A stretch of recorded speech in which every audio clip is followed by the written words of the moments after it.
Welcome, everyone, back to the Puff Drink Talk podcast. Konrad here. Hilton. George. Kirk. And, man, we were talking about family genetics and...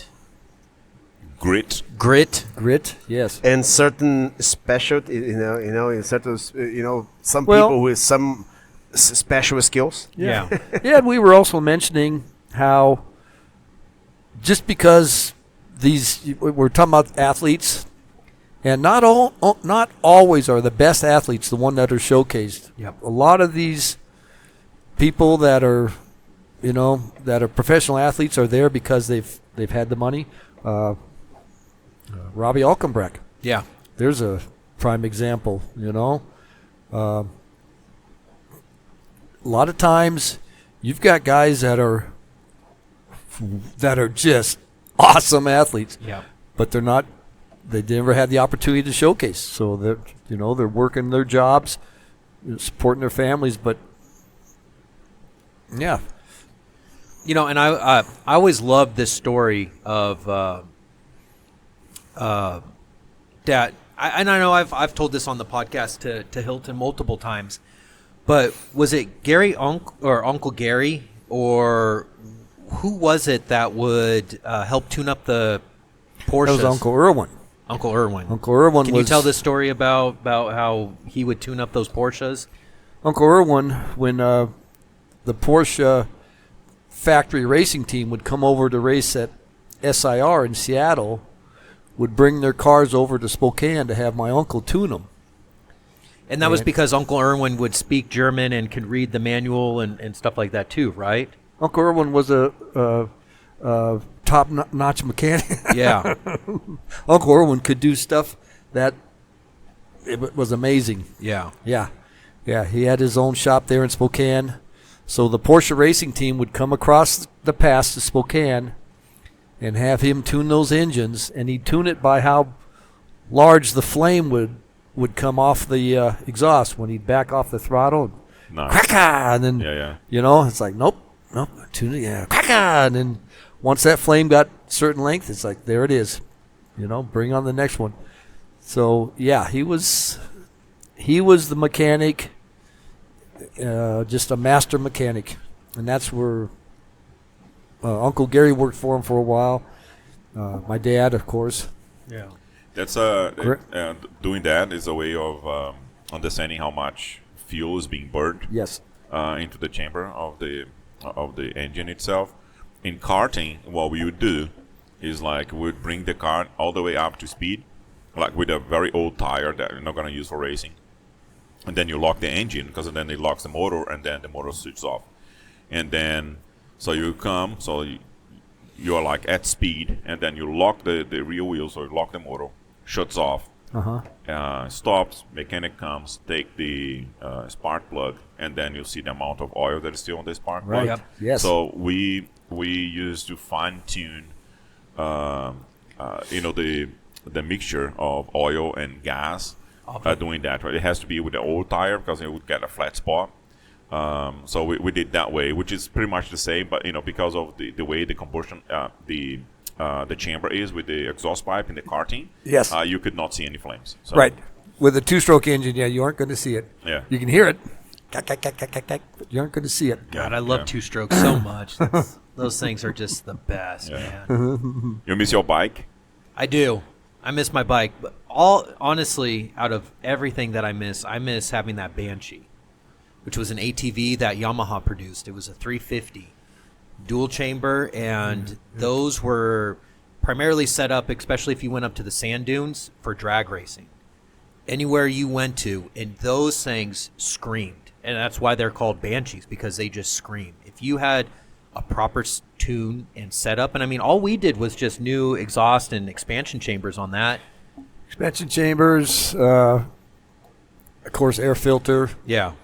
But I mean, that's one where, so the throttle on an ATV is by thumb. So you get into first gear and you and as soon as it hits that, what am I thinking of?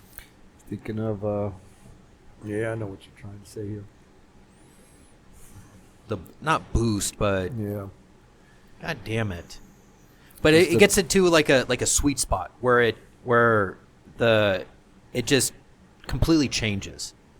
And I mean, you're kind of like struggling to get to that point, but as soon as it gets onto the, God damn it, Dad, I can't think of the name of it. I can't either now. Is it like a little peak on the Yes. the engine? Yeah, what's Yes, it called on and the then it starts two-stroke? revving up, and I mean, Yeah, the car in the karting it does like that because you have that and then when it gets and it moves into the like yes, and yes. then that's when you like really get into and then it Yeah. basically shoots you It backwards. shoots you back, yeah. Yeah. So the ATV was like that. You would just be like putting around, and I mean, it sucked if you were doing anything slow and technical. But if you're in a wide open spot, you just go full throttle, and I mean, you are holding on for dear life. You're falling off the back, just going through gears like this, just shifting. yeah. And man, that was the funnest. I miss that bike. Yeah. That ATV was so much fun. Wasn't the band with Power band? Power band. Power There band. it is. It's called a power Man, band. it's been so long. Yeah. When you finally hit the power band is when it goes. Yeah, because it has to hit certain level of rotation. Oh yeah. Yeah. Out of high school, I had a Kawasaki H2 750, which was the 3-cylinder 2-stroke engine, and I had a big bore kit on it, and the Denko Killer expansion chambers, and 44 Makunis, and I mean, just I had done everything to it, and that thing, you'd hear it for miles. I mean, it just miles. I disconnected the horn and made a kill switch out of it, so I could kill the engine, because you'd be at a stoplight and that thing would start revving up and go up like 2,000 RPM, gang, gang, gang, gang, just screaming, bang, bang, bang, bang, cut it on down. But when I was racing, when you took off, it would throw you back, and all you can do is hang on. There's no way I could even reach the clutch, so I would just hit that kill switch. Yeah. Whap, whap, whap, whap. And it was just enough to where it didn't damage the tranny, cut that engine off for just a split second. Uh-huh. But yeah, because there's no way you're reaching that clutch. There's no way you're letting go of the handlebars. Was it what year did you have, Dad? 72, the blue one. 72. That's that blue one there. Yep. 72 H2. That's a nice one. Yeah, I looked at quite a few videos of these things, and man, they just scream. Oh, yeah, that was something else. They called it the Widowmaker. The Widowmaker. Yeah. That's beautiful, man. That's such a nice. cool bike. Yeah. No. Yeah, that's pretty cool. Our Look fascination. at that engine, Yeah. man. Well, yeah, that's 2-stroke engine. So you can easily double that, as far as 4-stroke. Yeah. So 800 be equivalent to at least a 1600 high-performance 4-stroke. Yeah. Yeah. Yeah, that was a cool bike. Anyway. It's nice. I like it. Yep. What is it about racing and going fast? That just Oh. the adrenaline of it, or there's nothing like it. Well, there is something like it, but there's nothing like it other than in the bedroom. G-Spot is a good Yeah, something yeah. like it.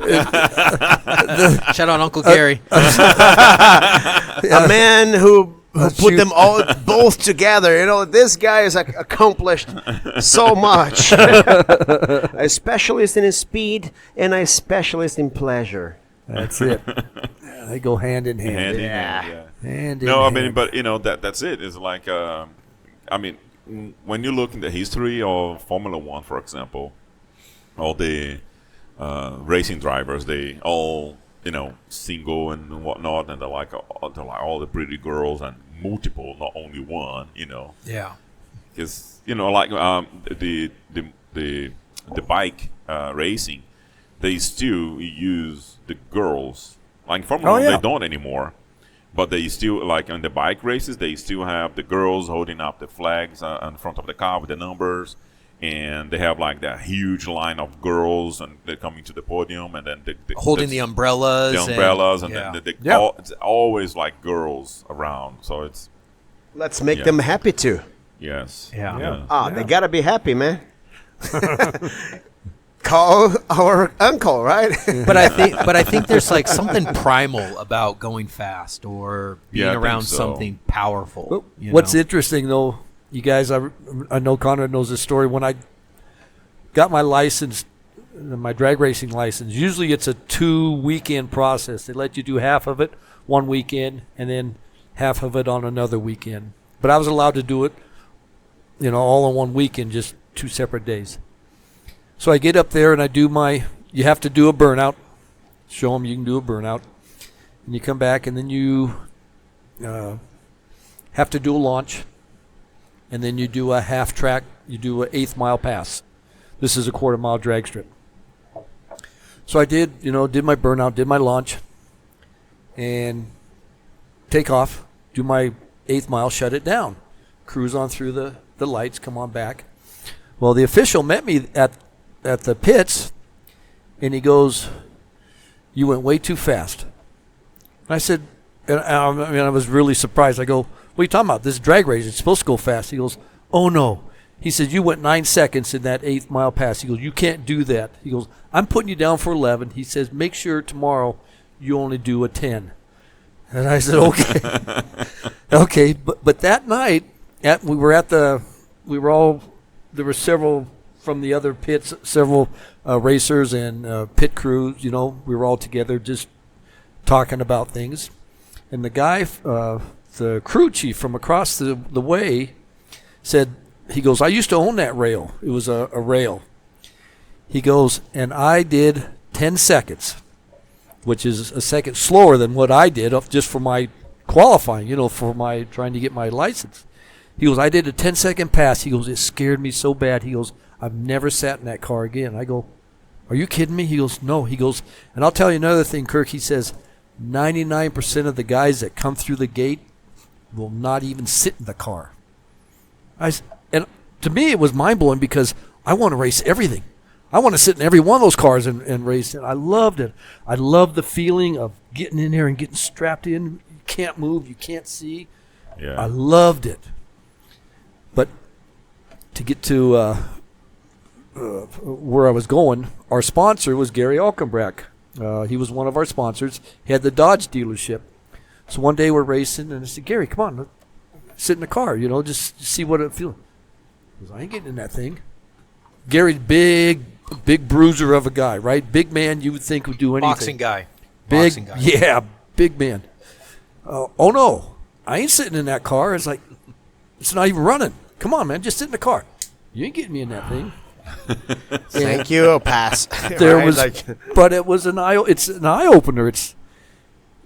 It's not, I guess it's not for everybody, is what I'm trying to say. No. But for the guys that it is for, it's amazing. It's amazing. Yeah. It's amazing. I remember when I was like 14 years old, 13, 14 years old, and go-karting, and I remember that like the first 2 or 3 laps, I'll get that the adrenaline. When Yes. you know when the adrenaline builds up, and then you like almost like breathless kind of thing. And then I would have to like pull my helmet to open up to see if I could get some extra air. And then I was like, I just have to go faster. And then I would just hit it. You know what I mean? I was like, the guys would be like, "Hey, Hilton, take it easy, man, on the first laps." And I'm just like hammering it. It was something that I was literally a second faster than my on the entire lap than my brother. And I was like one of the fastest drivers there. I did not race that year. My brother ended up winning the championship. And you're faster. And I was faster than him. But, he was 1 year older than me. So Sure. then the agreement was like, okay, he races this year and I race next year. So, but then how do I take the champion off of a seat? So I just kept on racing like celebratory races. Right. So that's when I raced against Nelson Piquet, and it was like I was so rusty, because I was like I started. There was 30 carts. I started 27th, and then I got into my rhythm. Yes. During the race. Yes. So it was 25 laps, and I finished 6th. Oh my on that goodness. race. So I got a trophy because the podium had 6 places. You should have got some attention. Yeah. Somebody should have said something. No, yeah, I mean, But people are like, what's going on with Helderskar, which is my brother? Like he's starting like 27th 27th, place. yeah. But they did not know it was me because I was using my brother's gear, my brother's helmet and everything, because I was like, I'm not gonna race. Right. So the previous race, my brother won the race, and then we went to the like a celebration race, right? And then I did a lap, and I started 27th. So during the race, I actually got back into my rhythm, and then like I was just doing like fastest lap, and then passing everybody, and then 2 laps to the end. That's when I passed Nelson Piquet, which is a 3 times Formula One world champion. There you go. See, he finished 9th at that race, and I finished 6th. See, But if I had like been practicing, potentially I could potentially. I mean, we never know because could would have. Yeah. no. That's beyond potential. That's talent. And it's just a shame that you didn't have the financial means to continue on. It's too expensive racing. This goes back to what I'm saying. It's not the best, always the best athletes that are out there competing. Man, there's so many variables that can affect a player to become an elite in their sports, in any sport. Some sports will demand more. Some sports will depend more on the technology. Others will depend on the human skills. Others will depend on so many factors. I just wrote here a couple of some variables. Like timing and opportunity. Right, The time is absolutely. wrong. Networking. Right. Like who you are. Like who you know. Talent is just one of them. Your entourage. Like how do they protect you mentally, physically, socially, and build you up or financially? not, Yeah. Grit, of course. It's hard to do that. I think you learn grit. I don't know. I don't think it's innate. I think you learn. I think you see your environment, the situation around you, and then you figure it out. I think it's more like cognitive than innate. That's my opinion. Right? Geography and history. We were just mentioning, we don't even know. Some Brazilians don't even know that there is an Winter Olympics. They just know there is the only Olympics that really matter. No concept of it. Right? Yeah. And also family history. We just mentioned that. Here are just a couple of them. Maybe they overlap, but they complement each other. So there's so many variables to guarantee. absolutely. And then there is one thing, like I don't want to sacrifice my family for that. That's a lot of it Yeah. also, That's a lot of it that kept me where I was instead of continuing. I didn't, family first. Yeah. And it's like, no, man, it ain't about me. It's not about me anymore. Well, and I always thought it was interesting. I still remember this. We were going through my dad's old pictures and photos and different things, and he was talking about how he had the opportunity when he was bodybuilding to go to Universal Studios and play Conan the Barbarian as like one of the characters, and and all of the opportunities and things that would have brought. And I still remember like, man, how come you didn't do that, Dad? Like that's such a cool thing. And he's like, well, then you probably wouldn't be here if I didn't choose family. Would I be divorced? No. How could this affect me? Because you see, you always look for compensations. Will I be drinking like crazy to compensate that? There's so many things. You gotta find a way out. You gotta find a way, to put it out. Your family, it is that because people listen to you, people root for you.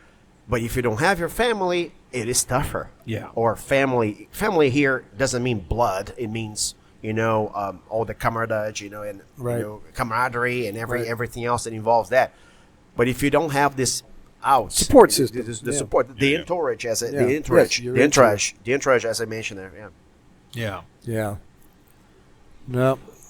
Yeah, you hit that in the nail in the head in you hit that nail in the head in there with all of those Variables. Yeah. Yeah. It's like it's a dragon with 1, 2, 3, 4, 5, 6, 7, 8, 9 heads. Yeah, absolutely. Yeah. Well, I saw that with my dad, like we were talking with Grandpa. And Grandpa, very humble man, my dad, but world-class athlete.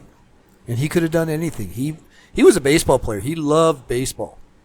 Oh, But he really? I could didn't know that. Oh, yeah. But he could do anything. You put him on it.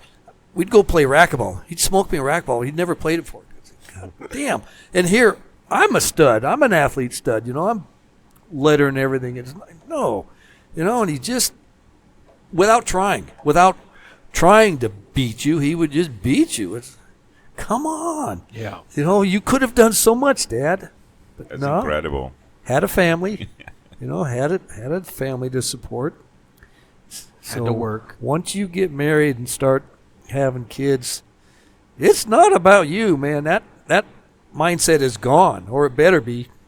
It better be, or you just need to grow up, Buster, because it's not about you anymore. No. Yeah. And there are some structures, some people in some conditions that you can maybe the whole family is based on that. I know one case is Caitlin Clark, which both brothers are men. She only trained with men. I guess men her whole childhood and teenage years. They are athlete level, Sure. Family. So, Right. family. I think more people in the family also played sports. So, I think when the whole family is involved into that, they already create. It's been 4 or 5 generations, and they have the means to do that. If they have the means, the economics, is Yes. the deciding conditions, yeah. factor. Yeah, that's that's the deciding factor. You got to have the money. You put another head on that dragon there. Yeah, economic conditions. It wasn't family Economic. sacrifice and Yeah. economic conditions, Well, in general. And especially if you're talking about motorsports, that's expensive. That's expensive. That's man. expensive. And look, we are talking about things that we kind of can kind of predict. But how about diseases in the family? Yeah. How about if you get a condition? How about you depend on your whole career in the sport, and then your knee. You get a knee injury. Yeah. You get Yeah. a knee injury, Yeah. and then do you have a plan B? Do you have a family that's going to support you? Because if you don't, your coach is going to cut you out. Yeah. Yeah. Most Well, yeah. coaches, it's about competition here, So other variables that you can't control, Right. you got to try to mediate that, try Right. to adjust to that, but it's hard. Yeah. Yeah, No. at this level. At any competitive level, at anything that you want to do. Sorry, go ahead. No. This is clearing my throat. I was going to say there was a quote that I had seen where someone was talking about bodybuilding and physique or just working out in general. And he had made the point, he goes, it doesn't matter how many steroids you use. Steroids won't make you big and strong. It'll help you get there if you use it properly. But he goes, the time, the effort, the dedication, and just getting your ass into the gym and working out, pushing heavy things, pushing yourself mentally and physically, that'll get you somewhere. Oh yeah. But it takes years of hard work and dedication, So, and I think a lot of people look for shortcuts in anything. And we all do. Yeah. We all do. We all look for shortcuts of how to be better, how to do this, and this. Or how to make it easier. How to make it easier. Yeah. Exactly.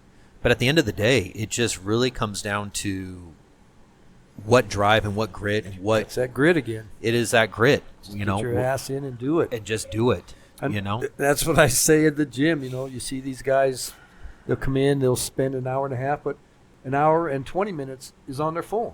Yeah. And then it's like, oh, I'm not getting anywhere. It's like, put your hands on something and move it. Get your hands off your goddamn phone. Yeah. Put it on a weight and start moving it. Yeah. Buy a heavier phone. Yeah. So back to the landline. Listen to this. Right, I have 50. I work with 50 athletes now. They are teenagers. They've been playing since they are 5. That's basically 5. In order to get to where these kids are getting. So one of my students, I can't mention the names, right? Sure. They are minors, but he went to one of the countries in Caribbean. I'm gonna get easy points when I get there, right? Okay. 17 years old. He gets there to a international competition. They generate points, in this ranking. And he got there. This 15-year-old American. He couldn't see the ball. This 15-year-old. And then I asked him, okay, so what do you know? Oh, I know that he's been training since he was 5. He's got all this, all these variables here. I said, man, All these excuses. of course, all this, timing, opportunity, network. He's got a whole thing. I say, man, yeah, you also have a lot of privileges or opportunities, all these variables, but he's got more than you. So he was punishing himself for this, but there are levels. Sometimes you only discover how good your adversary, your opponent is when you get into these arenas. Right. Yeah, Right? That's right. You gotta get to these True. arenas, That know? is really true. You only realize that, and then I told him, what did you learn from that? I gotta get back and study what this person did. Can I reapply that? Can I compensate that? Here, the adjustments, the mentality of readjusting, of rethinking, of maybe you're not ready for that guy in that competition at that time, but what's going to happen next year? Right. Stay alive? Yes. Keep there, stay alive, keep there. So there's another story. This girl, zero English. Her family, her father is a tennis coach, right? So he's got like different some of these variables, not all of them. Sure. So he go to a junior college in Kansas, like very low score. Right. She got there 2 months. She's speaking perfect English. She got to the right. She followed the coaches. The coaches' instructions. After 2 years, she needs to transfer to a different school. Right. She's going to a D2 now. Okay. She went to a amateur level. Right. To a Yeah. D2. Man, I don't know if you know that, Right. but second division, it looks like, second. It's really tough to get there, and she moved. I would say that she's bound to come back. She's prone to come back to go back to Brazil and stay there, play tennis, and then do something else. No, she got the grit. She got by herself. Not a lot of help. So it depends, all these variables here, they play different, Yeah. and you gotta understand them. But if you're a victim of these variables, then you quit. Right. If you adjust, if you realize it, find your way. Don't overthink. Yes. Don't have this grandiose, that you're gonna play in a top university, Division 1. You're Stay gonna humble. get there. You stay humble. Stay humble, I can get there. absolutely. I have a plan to get there. So there's so many stories I will share in the future. Those are all good stories, and they're all applicable, And probably the common denominator on all of those is that they weren't privileged kids. These are kids that worked their way up, that had, it's like playing against the kid that had everything, had the best equipment, the best tennis shoes. He's out there in his hand-me-down Adidas, and he's in his $300 Nikes, that's sort of all the way up the ladder. At some point, I've seen it more often than not, that privileged guy just falls off. He either loses, he just doesn't like it anymore, he loses interest. He doesn't Burns have to out, because yeah. he's got the money or whatever, but this guy just keeps going. It's a funnel, right? keeps going. Man, it's a grinder. Yeah. It's a grinder. It's a grinder. At the end of the day, it doesn't matter how much money you put into it, because money doesn't change anything. It's all the attitude and the mindset of the person. It's so funny. I'm 69 now. And when I'm your age, it's getting things and making money and then this and that. I retired on a fixed income, lost a lot during the 2008 recession, never fully recovered, and I just don't give a shit. It doesn't matter, I've bought everything I ever needed. I've got everything I need now. I've got my family. Everyone is healthy and happy. It's all gravy, man. It's the best day It's ever. all gravy. I want to It's get the there and best say the day same ever. thing. Yeah. Whatever family is, right? But I want to get there and say the same thing. You will, George. That's You will. It's inspirational. Yeah. You don't. Yeah, and at the end of the day, it's not money. And I'm thinking, I've got my issues. I got health issues, and it's like, what if I go tomorrow? It's like, okay, who gives a shit how much money I had in the bank? Are you gonna put it in a grave? Are you Yeah. gonna put the whole money in cash? Yeah. yeah. Surround No. yourself in it. What matters, like you said, my legacy, Yes. him, and the way he raises his family, and my other son and my daughter. Well, and you know what? That's what matters. And it's so funny because I know George had mentioned legacy, and then we were talking about how we all seem to reminisce on, oh, this is what I did before, this is what I did in the past, and that's my legacy that I built of the peak. But the legacy continues. It's just the legacy changes, and I truly believe that, your legacy isn't over because you're passing on that legacy and all of those experiences on to me, to Lucas and, other grandchildren and, further down in the future, great grandchildren and whatnot. But the legacy doesn't end; it just continues on. Let me ask you a question. How much does Lucas know about his father?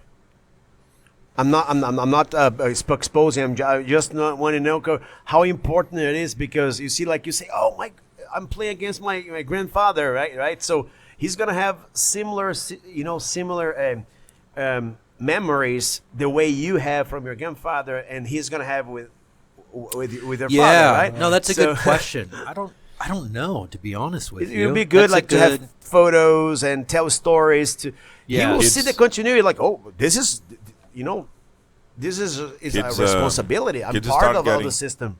Yeah. George, kids start getting a little curious about more of their inheritance and the family tree when they're like 17, 18 years old. Yeah. So that's when he's going to start asking you a little bit more. And it's funny you say But that. we got to wrap it up. We're past time. Man. Yeah. And Went too quickly. yeah, it's a great conversation. And I'm sorry to have to cut it short, but Sure. it could be a 2 hours conversation here. So. Well, If I had 7 fingers, Yeah. and if I were an expert in G spot, You would be an expert. That 7 fingers would be bend over. the 7 fingers would be very helpful.